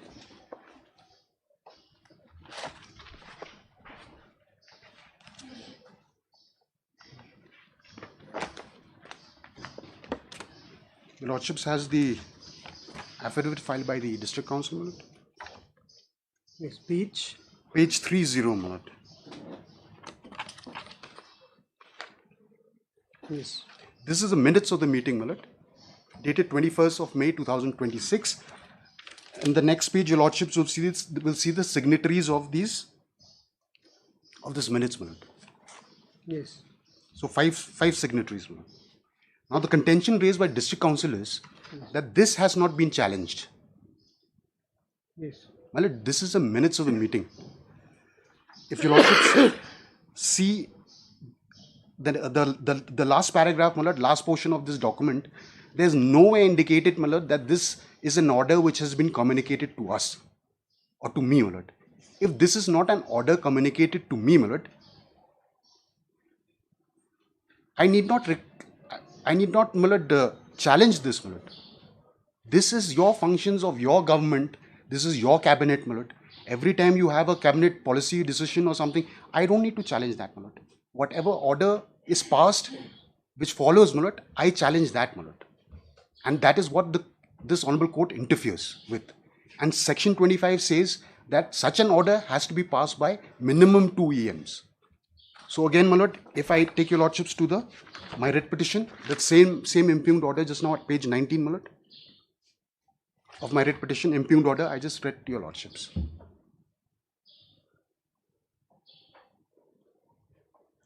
See, Mr. Interestingly, look at the last line. Yes, my lord. The executive committee, so and so authorized, so and so take appropriate steps. Exactly, my lord. Exactly, my lord. Your Lordships is very correct. However, in my case, it is only one person who has signed. Only this EM, my lord, by the name of DR Chen, my lord. Your Lordships is very correct, my lord. While the suspension order of the same, it is the 2 EMs who have signed. So clearly, my lord, Section 25 has been violated as far as my case is concerned. And also, my lord, this impugned order has not been served upon me, my lord. My rights under the Act has been, under Section 8, have been violated, my lord, or rather have been disqualified or, my lord, not considered. And this order has not been communicated to me at all, my lord. It's communicated to the suspended same. So, my lord, as far as my rights are concerned, my lord, under Section 8, it has been clearly violated. Section 25 clearly violated, my lord. And that is my case, my lord. I'll keep it only that much, my lord, very simple.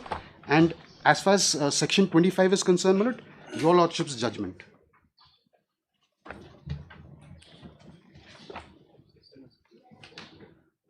On Section 25.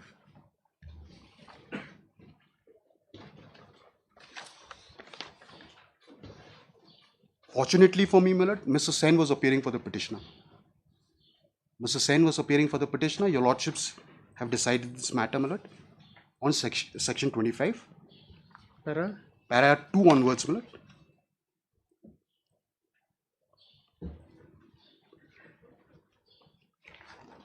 Para 2 and Para 7, my lord.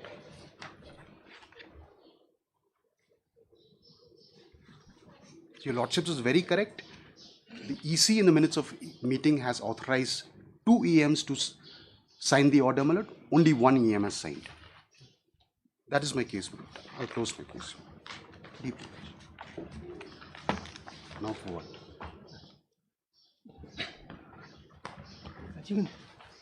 We're done. My lord, I'm done, my lord. But many occasions, my lord, we stand in the other side, and I always pray that the decorum of addressing to my lord, the first privilege is the writ petitioners. Second, the respondent used to give reply, and the short rebuttal or rejoinder come from the writ petitioner and matter close. Many a time we come across the respondent side, stand up again, address again. I will not do that, my lord.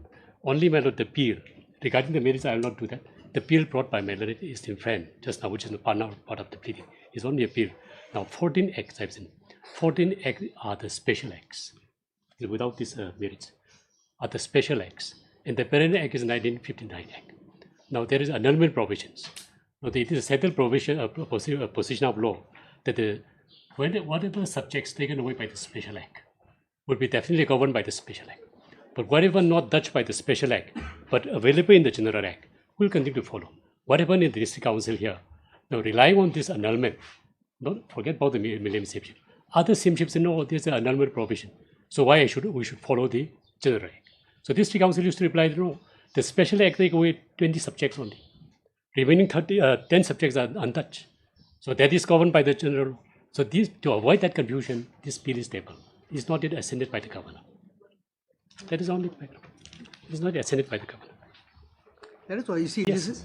this is just a passing reference. It would have no impact on the Yes, exactly. merits of the case. Right. If my lord permits us, keep a short notes, one-page note on Monday, if requirement. My submission was so short, I don't think, it's... As far as you're concerned, maybe a longer note. I can submit on Monday. Okay, when do we do it? Compilation of the judgment, that should suffice, because all law points, Monday, we'll submit. submitted by Monday. Monday, we only can submit. compilation of judgment. Fine. We One can do heard there are counsel for respective parties. Argument concluded. On pre-made, the written argument may be filed within the next date fix. This is matter to 1 week. Yes. Evening. Monday? 1 week. So you can do it anytime, Monday, Tuesday. What is day? From daily list, item number 3.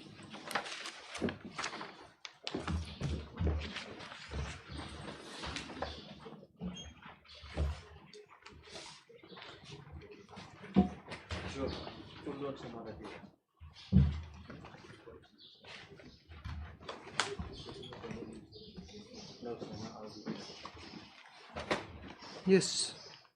May it please your lordships. Lordships, this matter is regarding cancellation of bail allowance. I please your lordship, I'm seeking for some accommodation in this matter. Cancellation of Cancellation of Patta, lordship. Patta, Patta. lordships.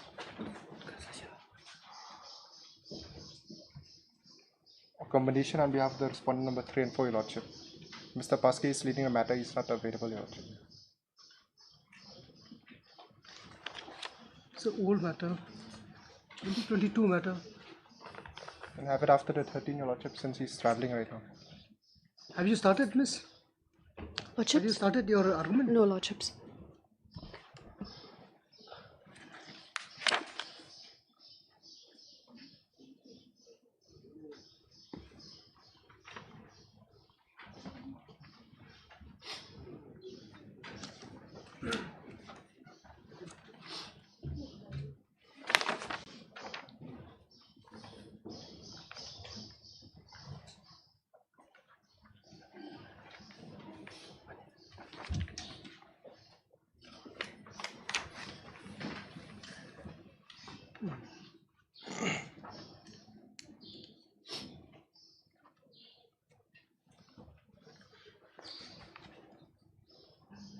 So there are 5 respondents here. Lordships, Yes, lordships, there are Lordship. 4. I Lordship. am appearing for respondent 1 and 2. Lordship, there are 4 respondents. But 3 and 4 were substituted, lordship, 3, 4 substituted. lordship, Okay, but by their biological son. that is why I was wondering. No, 3 has been substituted.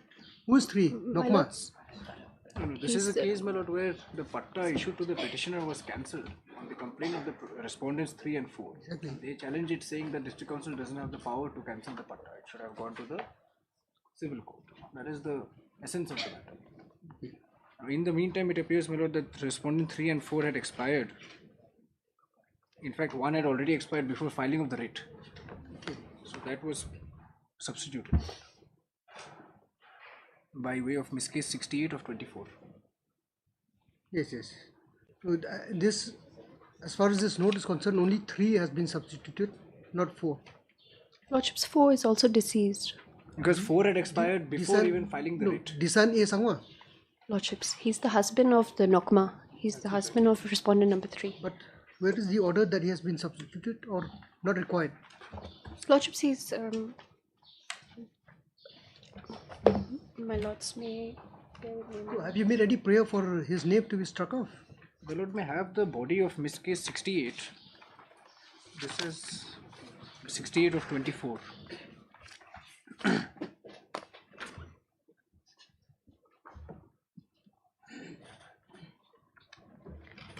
My lords,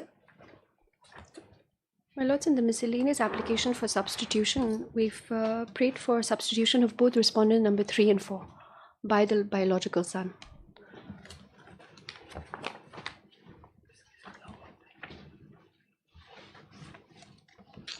This case number 68 of 2024, my lords. So now, okay, so now only one person will be my lords, representing them. Lordships. That is why some confusion is there.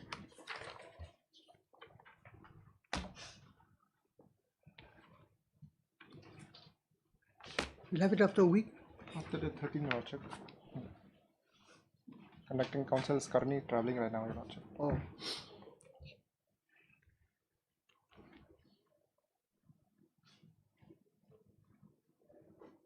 When do we have it? We'll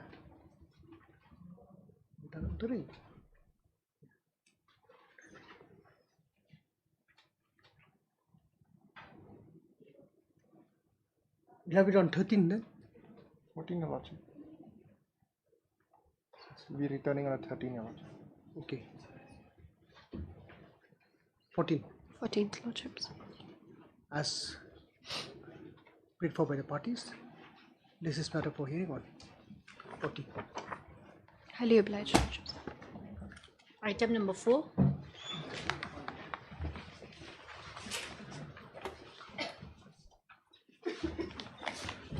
My lord, item number 4 and 5, my lord, pertains to the same issue, my lord.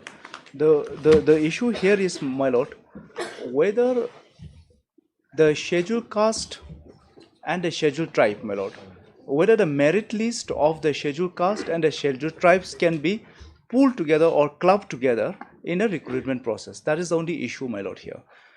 My lord, this, if my lord permits, we can continue in the second half, my lord. This will take some time, my lord, because then I'll have to address the distinction of the constitution distinction between the scheduled caste and the scheduled tribes, and I'll have to touch the reservation policy of the state government, 1972 policy, my lord. Not challenging, I have to draw a very thin line, because I'm not challenging the reservation policy. I would limit myself to only that 5%, my lord, where the 5% other, it's reserved for other tribes. Now the 5% for other tribes, it is reserved. Can that 5%, taking the policy into consideration, can you draw the merit list of the scheduled caste and the scheduled tribes under one pool together? Because then, if you are allowed to do that just because your policy allows you to do that, then you are overriding the constitutional provisions. So can your policy override the constitutional provisions? Nobody, not even the court, has a power to override a constitutional mandate, my lord. So therefore, my lord, this pertains to that. What happened, a very brief of the case is, my lord, there was an advertisement, my lord, where's the piece of it?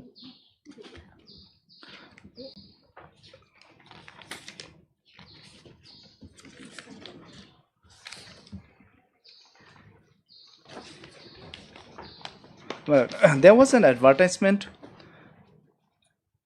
in the year 2015, my lord. There was an advertisement, my lord, and this advertisement was for filling up of 60 posts of a mail warder, my lord, mail warder.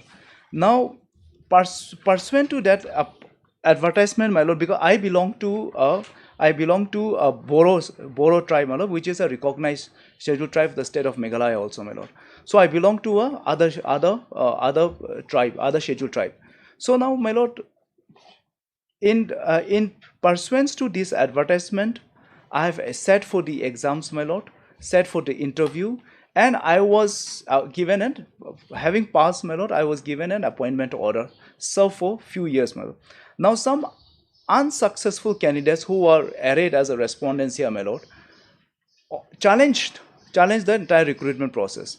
Now that recruitment process was stayed, the result was stayed by the learned single judge. The division bench, my lord, vacated the stay. Now when the division bench vacated the stay, my lord, because that my appointment was stayed pursuant to the single judge order, I could have been reverted back because the division bench. But ultimately what happened, the division bench says, you redraw the merit list again. Now when they redraw the merit list, what they did was, under that 5%, they clubbed the scheduled tribes merit list and the scheduled caste merit list together, my lord. And in that one, my lord, because they have pulled together, I was pushed down below, my lord. So therefore, the person who was standing in the merit of both the categories, merit number 1, merit number 2, and number 3, they were given an appointment.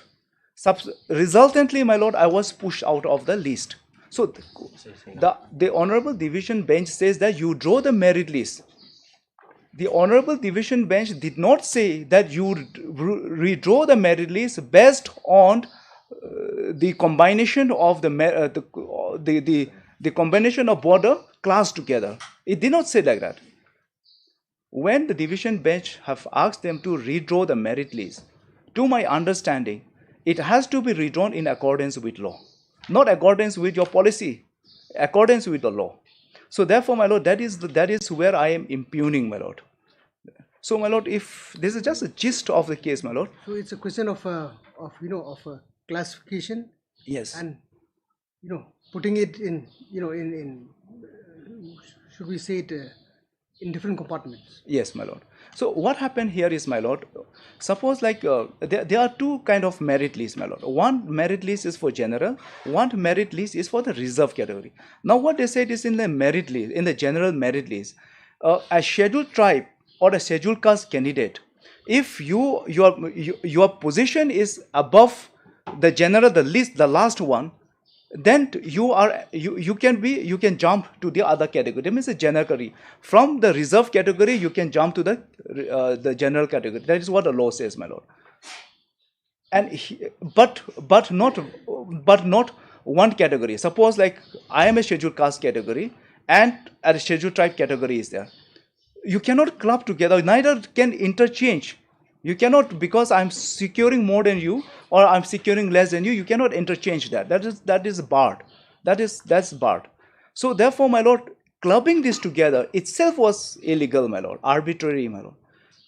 Now what happened was that even if you look at that one, when they draw the list, my lord, some of the scheduled caste candidates, my lord, secured more than the general category, my lord. They could, and there's an admitted fact is that there are still lots of vacancies are there, my lord.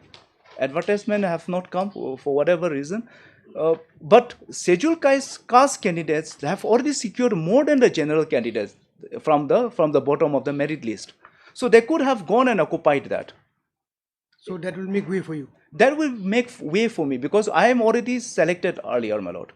And even if you look at the other side also, if you redraw also 5%, if there's a 5%, give 2.5 for the scheduled caste, give 2.5 for the scheduled tribe. Whoever stands in the merit, you give the point to them. At least one of us have the chance of getting.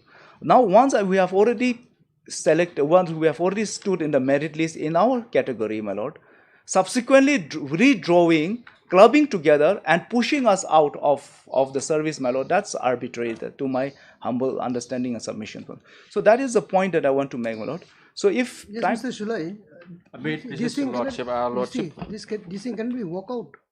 Lordship, See, if it is a question of first the writ petitioner, Your Lordship, should make it very clear whether he is awaiting the cases pending before court number 2. That was the submission, No. and these were keep adjourning. Your Lordship, can you see the order? No, my lord, that's... He has to make it very clear, Your Lordship. Whether the petitioner wants to wait for the outcome of those writ petition which is pending before court number 2, or he want to address this court on the issue, Your Lordship. My lord, the court number 2, the issue is same, my lord. But for my particular cases, my lord, there's an order. There's an order where the justice, thank you, himself said he recused himself, my lord. There's an order, my lord. So that's why, my lord, this has come to my lord's roster, my lord. Otherwise, it was before. Because justice, all these days, Your Lordship, that submission has been advanced before Your Lordship. That similar matter are pending before court number 2, Your Lordship. or you mean the outcome of whatever? Lordship, that is their submission, Your Lordship. Will have, Your Lordship will have a direct bearing on these two writ petition, Your Lordship. my lord, what happens is that, my lord, even the issue that before justice court number 2, my lord, that is also pending, my lord. Now, even if if my lord passes an order, my lord, this court's order will have an effect bearing on justice court number 2. Vice versa, my lord, if the court number 2 passes an order prior to my lord, obviously we'll have so therefore, my lord, now 2 benches, my lord, all lawyers are waiting, let court number 3 passes an order, others saying let court number 2 passes an order, my lord. So in this way it's getting delayed. So therefore, my lord, today if it is coming before my lord, I would like to praise this case before my lord. So that is the issue, because there's no bar for my lord. Initially we were of the view, my lord, that's what my learned seniors rightly submitted also, my lord. Let this issue be decided and we'll follow the suit, my lord. But since that is also getting adjourned date after date, my lord, is getting pending. So now both the cases keeps on adjourning, my lord, then we are left to nowhere, my lord. So therefore, my lord, since it is here, I like to praise my case. Issue is very simple. My lord knows issue is very simple, my lord. 2 classes, scheduled caste under Article 342, scheduled tribe under Article 342, separate reservations. In any other state advertisement, they always say that this much of post is reserved for scheduled caste, this much of reserved for scheduled tribe. I will take it up next week. Next week, my lord, very well. Next week. Pre-made by the parties, place this matter after 1 week. But Mr. Shula, I think he has pressed for hearing of the matter. Lordship, yes, I have no issue for the hearing of the matter, Your Lordship. That was their submission, Your Lordship, that this matter, that the cases pending before court number 2 will have a direct bearing here, Your Lordship. There was maybe there was that back and forth. Nobody is certain what is what. Because here, my lord, whether I win the case or I don't win the case, my lord, but the issue involves, my lord, with the government will also agree to me, my lord. The issue I'm not agreeing to your submission, Your Lordship. First, you'll have to cross the hurdle, Your Lordship. The maintainability, Your Lordship. Because the re-examination of the select list has been done in pursuant to the judgment of the division bench, Your Lordship. And that has become final, Your Lordship. So the question will be whether that re-examination, the process of re-examination was done properly or not. Yes, that has been done in accordance with the judgment of the division bench, Your Lordship. That would be your stand. Yes, no, they have to actually, my lord, they have to cross the hurdle, my lord. They have to cross Mount Everest, my lord. Why? How can they club together scheduled caste and scheduled tribe? This is for them to explain. Are they? The government is above the Constitution of India. That is what they have to explain. My job is to point out. They cannot do. These are 2 different. Nowadays, for them, how did they do it? Is for them to explain. Next week, then. My lord. Yes. Much. 4 and 5. 4 to 5, my lord. 4 and 5, Your Lordship, yes. Item number 7.